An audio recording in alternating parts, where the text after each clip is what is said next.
Out of these troubled times, our fifth objective, a new world order can emerge, a new era.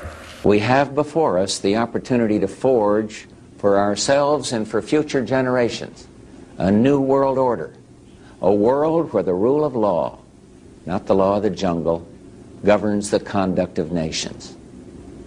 A world where the rule of law, not the law of the jungle. The law of the jungle. In the UK, we have a very popular genre of music amongst the young people called jungle music.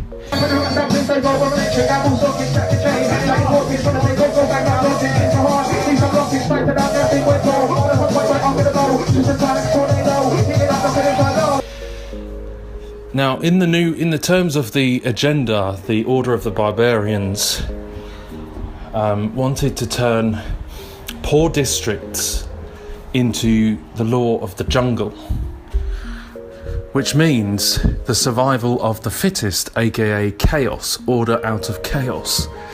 So isn't it ironic that one of the most popular genres around young people, particularly where I grew up in the UK, is called jungle music, and it features chaotic, mind-controlling MK Ultra beats, whilst getting person's mind perhaps wired in particularly poorer areas, and perhaps conditioning them towards the law of the jungle. This could be related to the phrase we see in the letter attributed to Albert Pike, which describes the agenda for the 3 world wars, but towards the Third World War, the phrase is used, we will see the origin of savagery. And this is just the same as the New World Order phrase, order out of chaos, order ab chaos.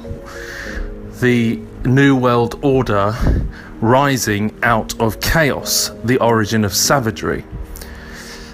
Now, order ab chaos can also reference the bull, just like Baal or out of a storm. And, we see references to this in the mainstream media, like with Miley Cyrus. He came in like a wrecking ball and other depictions. But this seems to be what this is alluding to. And, this is the music I grew up with, and I can't deny that there's still something in me that does pull me in my flesh towards what I have been conditioned with, because I've been in the generation that's grown up with this and seen this as normal. I used to fall asleep with this music playing in my earphones because I feel relaxed with a chaotic mind. This is the conditioning that I've experienced growing up in this culture. So isn't it interesting that when you go to some of these raves and these music events, which are extremely popular amongst the young people, full of drugs, full of these jungle chaos beats, and also that people are visually manipulated through the symbols that are shown that are actually pretty much the same as what we see here in this Adobe commercial. The symbols of Babylon and the MK Ultra mind control. And this is ritual abuse. This is a form of ritual abuse on the minds of the young. What's interesting is all of the elements of ritual abuse. It includes sexual deviance at these events. It includes mind control, emotional control, drug control. All of these elements of satanic ritual abuse are present at these events. So these symbols find their way back to Babylon, and you have to ask yourself, why are we seeing the same symbols over and over again? And some of these symbols display very clearly what the agenda of this is. With the Monarch MK Ultra symbols, we've seen this butterfly so many times, and people say, well, it's a sign of MK Ultra, and that's true. but there's several meanings to some of these symbols, and they get more and more sordid the deeper you go into what they mean.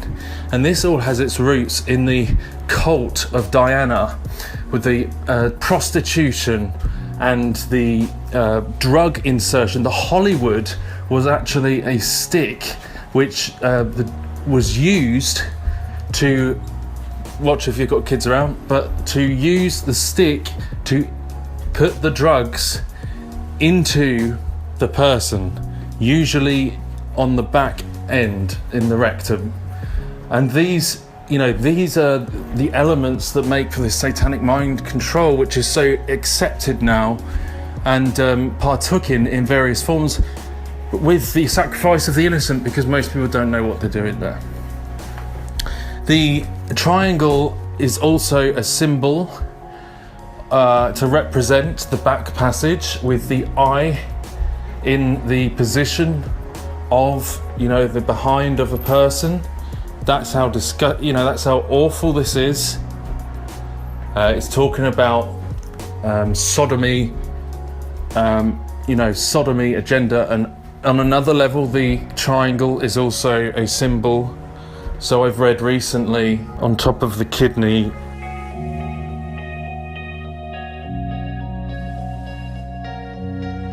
and also the butterfly is not only a symbol for new beginning, for brainwashing an individual to make them into a different, person, but it's also a symbol for thyroid, which are affected by satanic ritual abuse. So on the screen, you've got these butterflies and you've got these triangles, and they're all representing various forms of this ancient Roman, Greek and Babylonian forms of ritual abuse. Nothing to be celebrated, but something to be, that people were raped and all sorts. This is nothing to be celebrated. And then alongside that, you have the symbols of the owls and the Bohemian Grove symbolism, which is just part of the mind of these social manipulators that have been involved in doing this. These are the types of people involved in the 0.1% of this world that are at the top of their so-called pyramid, that are merely continuing the religion and the agenda of ancient Rome and Babylon and Egypt. The same cult that still exists today through the people that serve as quote-unquote high priests of these secret societies, the Jesuits and these secret orders and Kabbalah orders and Frankists, Sabbateans, Jesuits, Freemasons, Knights of whatever. All of these people, whoever they are, we don't know exactly who they are, but whoever these people are, they're continuing an age-old Babylonian religion. And so many people are being manipulated. You see so many people on, on these truth forums that realise there's something going on in this world, and then they're all about exposing the elite, and they see something's going on, and then they kind of fall for certain other things. They start, they still think these events are really good, and they don't realise that, well, actually this symbolism is part of an ancient cult, which is what these people who are there and know are are having a negative influence on this globalist New World Order platform, but then kind of slide in to following the same religion as they worship, which is Luciferianism, because people get blinded by the light, by the false light of Lucifer. And that's the trick. That's how it works. So people understand, there's a negative satanic agenda going on. But then, on the other hand, they still fall prey to the quote-unquote light workers, like Eckhart Tolle, he's got, people think, he's got some great things to say. He knows how to achieve peace and inner nirvana. This is exactly the same religion. There are only two religions in the world. There's Luciferianism, and there's Jesus Christ. Luciferianism includes Hinduism, Islam, Baha'i, all of these ancient, self-determination, self-ascension, all of these types of things are the satanic side. The only good side is Jesus Christ, because he is the one who is the king, and he's the only alternative to this world, full stop. Everything else is this world. Everything in Jesus is about the true kingdom of God, your creator. There are only two choices. It's very, very simple. So, I hope this kind of helped to put a few things into perspective, and thank you for listening, guys.